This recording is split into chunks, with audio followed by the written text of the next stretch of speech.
Market లో invest చేసి మీ డబ్బులు డబుల్ చేసుకోవాలనుకుంటున్నారా? సుందరరామిరెడ్డి గారి లైవ్ సెమినార్ కి అటెండ్ అవ్వండి.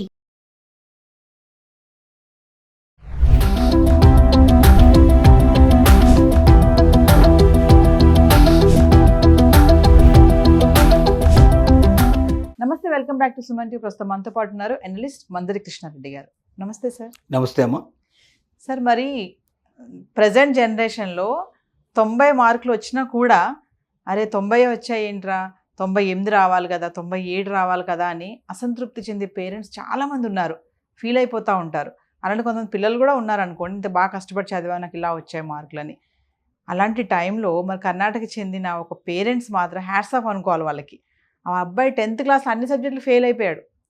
625కి 200 మార్కులు వచ్చాయంట. అయినా సరే ఫ్రెండ్స్ అందరిని పిలిచి కేక్ కట్ చేసి ఏం కాదు వచ్చే సంవత్సరం రాసుకో మళ్ళీ అన్నారు. అంటే వాళ్ళని అసలు ఎలా చూడాలంటారు, దీన్ని ఏ కోణంలో చూడాలి ఆ పేరెంట్స్ని? ఇప్పుడున్న తల్లిదండ్రులకి వాళ్ళొక ఇన్స్పిరేషన్ అనుకోవచ్చా అంటే ఏం చెప్తారు సార్? చాలా గొప్ప సంఘటన జరిగింది. ఎందుకంటే ఇవాళ ఉన్న సమాజంలో నా పిల్లాడు ఏం చదువుతున్నాడు, ఎన్ని మార్కులు వచ్చాయి, మిగతా వాడితో కంపేర్ చేస్తే ఏ స్టేజ్లో ఉన్నాడు, స్టేట్ ఫస్ట్ వచ్చాడా, నేషనల్ ఫస్ట్ వచ్చాడా, గోల్డ్ మెడలిస్టా, ఇలాంటివి చెప్పుకోవడానికి గర్వపడే పేరెంట్స్ ఉన్నారు తప్ప పిల్లాడి కెపాసిటీ ఎంత, క్యాపబిలిటీ ఎంత అనేది ఆలోచించేటువంటి వాడు లేడివాడ. అలాంటిది కర్ణాటకలో బాగల్కోట్ జిల్లాకు సంబంధించినటువంటి నవనగర్కి సంబంధించినటువంటి అభిషేక్ అనేటువంటి పిల్లవాడు 625 మార్కులకు గాను 200 మార్కులు మాత్రమే తెచ్చుకొని ఫెయిల్యూర్స్లో కూడా చాలా అటర్ ఫెయిల్యూర్గా అయిపోయినటువంటి పిల్లాడిని కేక్ కట్ చేసి ప్రోత్సహిస్తూ నువ్వు ఏమీ బాధపడకు, నెక్స్ట్ మళ్ళీ సప్లిమెంటరీ ఉంది, లేకపోతే నెక్స్ట్ ఇయర్ మళ్ళీ కట్టుకోవచ్చు, మనం నువ్వు సిగ్గుపట్టం కానీ బాధపడటం కానీ చేయాల్సిన అవసరం లేదు, నీ సాటి పిల్లలను గేలి చేసినా నువ్వేం పట్టించుకోమాక, మేమున్నాం తల్లిదండ్రులుగా, నీకు చదువు ఒక్కటే ధ్యేయం కాదు, చదువుతో పాటుగా మానవ జీవితంలో సాధించాల్సిన చాలా ఉంటాయి. ఒక మార్కులు తక్కువ వచ్చేంత మాత్రంలోనూ ఫెయిల్ అయినంత మాత్రంలో జీవితం అంతం చేసుకోవడం కరెక్ట్గా. చాలామంది పిల్లలు ఆత్మహత్య చేసుకునేటువంటి వాళ్ళు తమ అనుకున్నటువంటి మార్కులు రాకపోవడం,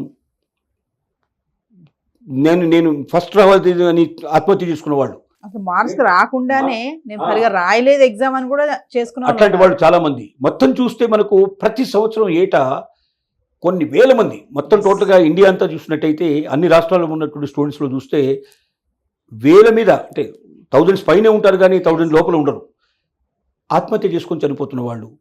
కొంతమంది డిప్రెషన్లోకి వెళ్ళిపోయి తర్వాత అసలు చదువునే వదిలేసేట్టు వాళ్ళు, తర్వాత జీవితంలో దేనికి పనికి రాకుండా పోయినట్టు వాళ్ళు చాలామంది ఉన్నారు. దీనికి కారణం ఏంటంటే తల్లిదండ్రులు పిల్లల సైకాలజీని అర్థం చేసుకోకపోవడం. ప్రతి ఒక్కరికి ఐక్యూ ఒకే రకంగా ఉండదు, ప్రతి లెవెల్ ఒకే రకంగా ఉండదు. ఇప్పుడు 5 వేళ్ళు ఒకే రకంగా లేనట్టు కానీ, అందరూ ఒకే రకంగా ఎత్తు లేనట్టు కానీ, రకరకాల ఎత్తుల్లో రకరకాల పద్ధతుల్లో కనపడటం కానీ, ఒక మనిషి యొక్క ఐక్యూ అనేటువంటిది భగవంతుడు ఇచ్చేటువంటిది. అది ప్రారంభం నుంచి అది ఉంటుంది. దాన్ని పెంచుకోవడానికి కొంతమంది ప్రయత్నం చేసి రాణిస్తారు, కొంతమంది దాన్ని పెంచుకోలేకపోతారు. దానికి రకరకాల కారణాలు ఉంటాయి. కాబట్టి మరి జ్ఞాపక శక్తి, సాధన, ధ్యానం, దాని మీద పూర్తి ధ్యాస, ఇలాంటివి అనేక రకాలు ఉపయోగపడతాయి. ముఖ్యంగా సైకాలజీ అనేటువంటిది చాలా దీంట్లో ఉపయోగపడుతుంది. అంటే కొంతమంది మెదడు కొన్నిటి కోసం బాగా ఉపయోగపడుతుంది, కొన్ని మాత్రం కొందరు సాధించగలుగుతారు. కొందరు 10th క్లాస్ 7th క్లాస్లోనే కొత్త ఐటమ్స్ కనిపెడుతుంటారు, కొత్త చేస్తుంటారు. ఈ మధ్య మనం చూస్తున్నాం, 2 ఏళ్ల పిల్లాడు ఈ మధ్య మొత్తం ప్రపంచంలో ఉండే అన్ని దేశాల పేర్లు అన్ని మొత్తం చెప్పడం జరుగుతుంది. రికార్డ్స్ కూడా సాధించే పరిస్థితికి వచ్చేసారు. కొంతమంది 2 నెలల 3 నెలల పిల్లలు కూడా కొన్ని సాధిస్తున్నారు ఈ మధ్య కాలం లోపల. అంటే ఏంటి, వాళ్ళకి ఐక్యూ పుట్టుకతోటే చాలా ఎక్కువ వస్తుంది. అంటే వాళ్ళ జీన్స్ లోపల ఆ గొప్పతనం ఉంది. ఏ తాతో ముత్తాతో దాన్ని సాధించి ఉంటాడు, అప్పటి నుంచి అది ఆ జీన్స్లో వచ్చి దాని ప్రకారం వస్తుంది. కాబట్టి పిల్లవాడిలో ఆ చదవగలిగే శక్తి లేనప్పుడు, దాన్ని సాధించగలిగే శక్తి లేనప్పుడు, దాన్ని పెంచడానికి మార్గాలు ఉన్నాయో సైకాట్రిస్టులను కన్సల్ట్ చేయడం, డాక్టర్స్ని కన్సల్ట్ చేయడం, దానికి తగినటువంటి ఆహారాన్ని తీసుకోవడం, దానికి తగినటువంటి మెడిసిన్స్ తీసుకోవడం, అలాంటి వాటి కోసం మనం ప్రయత్నం చేసి వాళ్ళు జ్ఞాపక శక్తిని పెంచే ప్రయత్నం, దాని మీద ఆసక్తి కలిగించే ప్రయత్నం చేయాలి. కానీ ఎంతసేపు నీకు మార్కులు ఎక్కువ రావాలి అని చెప్పి రుద్ది వాడిని కొట్టి లేకపోతే తిట్టి అందరితో పోల్చి అవమాన పాలు చేస్తూ హేళన చేస్తారు. బయట వాళ్ళు కాదు, ముందు ఇంట్లో వాళ్ళే వాడిని వెంటబడి వేధించేటువంటి పరిస్థితులు ఏర్పడతాయి. దీనివల్ల ఏమవుతుందంటే పిల్లలు సాధించేదానికన్నా డిప్రెషన్లోకి వెళ్ళిపోవడం, వాడుకు అసలు ఆత్మన్యూనతాభావం ఏర్పడటం, చాలామంది ఆత్మహత్యలు చేసుకోవడం, డిగ్రేడ్ చేసి మాట్లాడటం, ఇట్లాంటివన్నీ జరుగుతున్నప్పుడు మనం చెడుకే మనం దారితీస్తుంది తప్ప మన పిల్లల్ని మనమే చంపుకుంటున్నాం. మన పిల్లల్ని మనమే పనికిరాని వాళ్ళుగా చేస్తున్నాం. ఇంకా నేను భవిష్యత్తులో ఇంకేదైనా సాధించాలన్న కోరిక కూడా వాడికి కలగదిక, ఆలోచన రాదిక. Yes. దాంతో ఏమవుతుందంటే చదువే మానేస్తాడు, ఆ స్టేజ్కి వస్తాడు. కాబట్టి మనం కర్ణాటకలో ఈ అభిషేక్ తల్లిదండ్రుల్ని ముందుగా మనం అభినందించి తీరాలి. ప్రతి తల్లిదండ్రి గ్రహించాల్సింది ఒకటే, పిల్లాడు ఫెయిల్ అయినంత మాత్రంలో లేదా అమ్మాయో అబ్బాయో ఫెయిల్ అయినంత మాత్రంలో అది జీవితం కాదు. జీవితం అంతే అయిపోయిందంటే, ఒక సంవత్సరం ఫెయిల్ అయితే జీవితం అంతా పోయినట్టేనా? 100 ఏళ్ల జీవితంలో 1 సంవత్సరం చాలా చిన్నది, దాన్ని మనం పెద్దగా లెక్కేసుకోవాల్సిన అవసరం లేదు. నెక్స్ట్ ఇంకా బాగా చదవడానికి అసలు ఎందుకు ఈ సంవత్సరం ఫెయిల్ అయ్యాడు, దానికి కారణాలు ఏమిటి? ఒకసారి 1-2 సార్లు మన దగ్గర కూడా తప్పు ఉందేమో, మనం కూడా సరిగ్గా గమనించలేకపోయినామేమో, పిల్లాడు చదువుతున్నాడా లేదని మనం తెలుసుకోలేకపోతున్నామేమో, వాడికి దాని మీద ఆసక్తి లేదో తెలుసుకోలేకపోతున్నామేమో, ఇంకా వేరే దాని మీద ఎక్కడైనా ఆసక్తి పెంచుకున్నాడేమో అని ఇట్లాంటి వాటి అన్నిటి కూడా తెలుసుకొని దానికి కారణాలు అన్వేషించి ఆ కారణాలను సరిచేసి దానికి చదువు మీద ధ్యాస పెంచి నెక్స్ట్ ఇయర్కు నువ్వు బాగా చదువు మంచి ప్రోత్సహిస్తే తప్పనిసరిగా ప్రతి పిల్లవాడు రాణించే అవకాశాలు ఉన్నాయి. మ్యాక్సిమం పిల్లలు దీని లోపల అనుకున్నది సాధించే అవకాశం ఉంది. అంతేగాని మనమే ఒక శత్రువులాగా మారిపోయి మనకు వాళ్ళలోని ఒక రకమైనటువంటి దీనావస్థకు కారణమైపోయి పిల్లల్ని రాచి రంపాన పెట్టి ఏదో రకంగా వాళ్ళని ఏదో సాధించాలని ప్రయత్నం మనం చేస్తే దేనికి పనికిరాని చౌటలుగా తయారైపోతారు. చదువు మీదనే ఆసక్తి లేనటువంటి విముఖత చెందేటువంటి అవకాశం ఏర్పడుతుంది. కాబట్టి మనం అభిషేక్ తల్లిదండ్రులని అభినందిస్తూ ప్రతి తల్లిదండ్రి దీన్ని మార్గదర్శకంగా తీసుకోవాలని, పిల్లల జీవితాలతో ఆడుకోవద్దని, పిల్లలు మనస్తత్వానికి తగ్గట్టుగా వాళ్ళకి ఏ కోర్సులు పెట్టాలి, ఏది చదివించాలి, ఏది చదవకూడదు, దేని మీద ఆసక్తులు లేదని తెలుసుకోకుండా ఏదో ఒకటి తమకు తోచిన తమ కోరికలన్నీ పిల్లల మీద రుద్దే ప్రయత్నం చేస్తారు.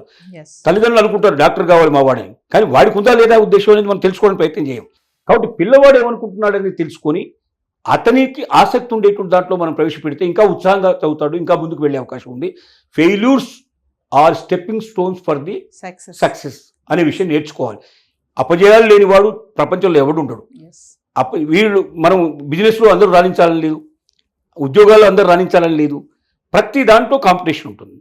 కొంతమంది సక్సెస్కి వెళ్తారు, కొంతమంది ఫెయిల్ అవుతారు. కొంతమంది ఫెయిల్ అవుతున్నారు కాబట్టి కొందరు సక్సెస్ అవుతున్నారు. నిజంగా ఒకడు పరుగు పందెంలో నెంబర్ 1 వచ్చాడంటే వాడికన్నా నెంబర్ 2 నెంబర్ 3 ఉండేటువంటి వాడు వెనకబడ్డారు కాబట్టి వీడు ముందుకు వచ్చాడు. వీడు ముందుకు వచ్చాడు కాబట్టి వాడు వెనకబడ్డారు కాదు.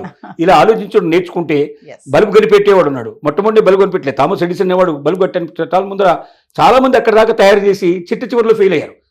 ఆ చివరి దాకా ఎక్కడ ఫెయిల్ అయినారో తెలుసుకుని ఆ ఫెయిల్యూర్స్ని పక్కకు తీసుకొచ్చి దాన్ని సక్సెస్ అయ్యాడు. కాబట్టి థామస్ ఎడిసన్ మనం ఈ రోజున ప్రశంసించేటువంటి పరిస్థితి ఏర్పడుతుంది. కాబట్టి ప్రతి ఒక్కరూ దీన్ని గ్రహించి తమ పిల్లల్ని ఆ రకంగా తయారు చేయాలని అభిషేక్ చరిత్ర మనకు ఒక కనువిప్పు కలిగించేటువంటి చరిత్ర అని చెప్పక తప్ప.